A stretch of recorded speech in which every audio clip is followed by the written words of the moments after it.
Miss Digger, kembali lagi di BD Talks. Oke, teman-teman, gimana nih kabar kalian semuanya? Bentar lagi udah weekend, apakah masih ada yang sibuk ngerjain tugas atau mungkin ada yang udah ngerencanain mau healing nih? Nah, buat teman-teman yang masih sibuk nugas, bisa banget nih sambil dengerin BD Talks kali ini. Karena kali ini kita bakal kedatangan tamu yang keren banget. Kalian ada yang udah tahu belum nih? Kira-kira siapa sih bintang tamu dari BD Talks kali ini? Oke, kali ini kita bersama Ibu Alfilia. Halo Ibu Alfilia. Jadi buat teman-teman yang belum kenal sama Ibu Alfilia ini adalah seorang dosen dari Prodi Bisnis Digital yang baru. Jadi buat teman-teman yang belum kenal bisa banget kenalan nih sama Ibu Alfilia. Nah, di BD Talks kali ini kita bakal ngangkat tema adalah lingkungan kerja antar generasi. Nah, untuk Ibu Alfilia sendiri nih, dengar-dengar tadi kan kita udah sempat cerita sedikit-sedikit ya Bu. Katanya Ibu ini pernah bekerja di bidang HR. Kira-kira boleh nggak sih Bu ceritain sedikit waktu itu pernah bekerja di bidang HR itu ngapain aja? Oke, terima kasih ya Mbak Ica. Nah, saya panggilnya biar kita lebih akrab aja. Oke, sebelumnya terima kasih Mbak Ica. Halo teman-teman semua, Bistikers. Perkenalkan nama saya Alfilia Hilda. Teman-teman bisa panggil saya Ibu Alfilia. Saya dosen baru dari Prodi Bisnis Digital. Saya memiliki pengalaman kurang lebih 2 tahun sebagai HR. Yang pertama di company ekspor impor perikanan dan juga yang kedua di company tekstil seperti itu. Jadi job desk saya sendiri kan memang kalau HR sekarang tuh banyak banget ya tipenya pekerjaannya lebih spesifik gitu. Ada yang talent acquisition, ada people learning development, ada benefit compensation, ada payroll. Kalau saya waktu itu belum spesifik saat ini ya teman-teman. Jadi saya benar-benar ngerjain ya semuanya administrasi itu. Berarti benar-benar capek banget ya Bu karena semuanya gitu ya. Ya capek banget, tapi ya untungnya sekarang kan tugas HR tuh lebih spesifik gitu kan ya. Jadi ya saya mengerjakan rekrutmen karyawan, jadi memenuhi kebutuhan apa sih kekosongan di dalam perusahaan, harus cari kandidat, terus habis kayak gitu payroll juga, terus habis kayak gitu ngurusin benefit specialization. Jadi kayak kalau kebutuhan karyawan gitu, baik terkait dengan pelatihan juga gitu, terus kayak proses perpanjangan kontrak dengan karyawan. Banyak banget ya Bu ternyata pekerjaannya. Oh ya Bu, kan tadi kan Ibu bilang katanya udah pernah 2 tahun ya pengalaman. Kira-kira pernah ada nggak sih Bu culture shock di tempat kerja waktu Ibu sebagai HR itu? Culture shock sebagai HR, oke, tentunya saya cukup kaget ya. Ternyata HR tuh ya divisi SDM ini bisa dibilang jadi public enemy-nya karyawan gitu kan ya. Jadi terkait misalnya gaji gitu-gitu kan biasanya kayak sensitif banget gitu kan ya buat karyawan. Jadi culture shock saya ya saya tiba-tiba diprotes sama karyawan. Pernah gitu kan? Iya pernah, kayak ada keterlambatan gaji padahal udah saya lakukan payroll-nya gitu, karena saya nggak bisa pulang kalau misalnya payroll-nya belum beres. Cuman ya harus ada otorisasi dari atasan yang belum ngeklik gitu ya biar uangnya cair gitu. Tapi ya tetap yang disalahinnya HR lagi gitu ya. Jadi saya culture shock-nya kayak oke, jadi sering dimarahin karyawan gitu ya, padahal bukan kesalahan kita gitu. Bukan cuma pekerjaan yang banyak, ternyata juga sering dimarahin karyawan juga ya Bu. Betul. Nah, sekarang kan ini ya Bu, kalau di tempat kerja tuh nggak cuma Gen Z doang ya, ada milenial, ada Gen X segala macam gitu ya. Nah, kira-kira gimana sih dari Ibu sendiri kan pernah jadi HR ya, di bidangnya lah ibaratnya gitu. Kira-kira karakter dari masing-masing generasi tuh ada perbedaannya nggak sih Bu?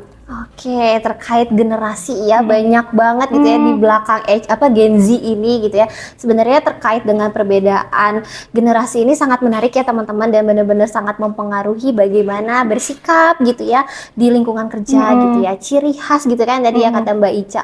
Kalau untuk baby boomer sendiri gitu ya, saya melihat memang individu yang cenderung loyal terhadap pekerjaannya gitu, dan menganggap bahwa sebuah pekerjaan itu memang harus step by step dari bawah gitu loh. Jadi menghargai pekerjaannya tuh benar-benar dari bawah dulu gitu. Sedangkan kalau misalnya next generasi X ya, Iya, berarti Gen ya X. kalau generasi X tuh saya melihat karena memang di divisi saya sendiri banyak generasi X, mereka cenderung lebih menerapkan work life balance sih. Jadi Oh, gitu. kadang kan atasan saya itu baby boomers, tapi rekan kerja saya Gen X gitu kan ya. Jadi saya cukup bingung juga kayak atasan saya lebih menekankan kayak ya harus beresin kerjaan, nggak peduli lembur gitu kan. Cuman kalau rekan-rekan kerja saya kayak ya udahlah Bu Alfilia, nggak usah terlalu ini, pulang aja nggak apa-apa gitu. Jadi benar-benar menerapkan keseimbangan antara hidup dan pekerjaan gitu ya.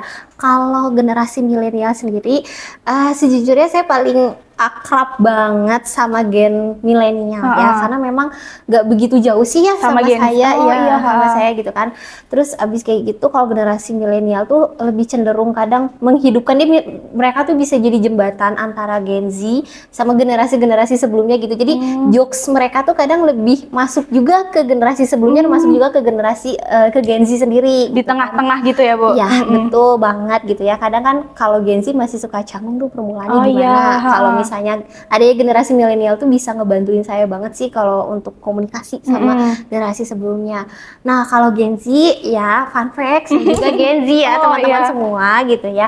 Jadi kalau Gen Z sendiri memang dari segi bekerja gitu ya, kadang memang ini tuh paling unik ya, paling benar-benar di highlight banget Gen Z tuh ya. Nah, kalau saya melihat Gen Z ya, saya melihat diri saya sendiri, memang beberapa teman-teman saya juga yang memiliki generasi Gen Z ini cenderung lebih vokal mereka itu. Terus Gen Z tuh ekspresif banget ya nggak sih? Oh iya. Gen Z juga kan Mbak Ica Iya kan? dong. Kalau misalnya suka kelihatan banget, kalau nggak suka. Apalagi kalau lagi capek pasti kelihatan mukanya bad mood gitu ya, Bu. Betul banget. Dan memang kalau misalnya Gen Z tuh ada aja gitu idenya, jadi bisa menghidupkan suasana kantor juga gitu, jadi lebih fresh. Iya, betul banget. Jadi buat teman-teman nih, buat para bisdigers, buat yang lagi magang atau mungkin yang udah lagi mikirin gimana ya nanti di dunia kerja, udah di-spill tipis-tipis nih sama Ibu Alfilia. Nah, kira-kira nih Bu, dari Gen Z, Gen X, milenial, dan baby boomers tadi, kira-kira menurut Ibu sendiri generasi mana sih yang paling cepat beradaptasi di dunia kerja saat ini? Oke, sebenarnya agak deg-degan nih ngejawabnya gitu kan ya, karena takut lebih menspesialkan suatu generasi gitu kan ya. Oke, untuk lebih mana yang bisa beradaptasi dunia kerja saat ini, tentunya semua generasi itu punya kelebihan masing-masing sih menurut saya gitu ya. Berarti nggak bisa diinin, oh Gen Z ternyata lebih ini, nggak bisa ya Bu? Jadi memang punya kelebihan masing-masing. Kayak kan tadi saya udah spill ya, kalau baby boomers lebih loyal gitu. Jadi khususnya saya kan ngurusin cari karyawan gitu ya, kan mereka nggak gampang out gitu dalam pekerjaan gitu, nggak niat keluar dari perusahaan itu rendah banget.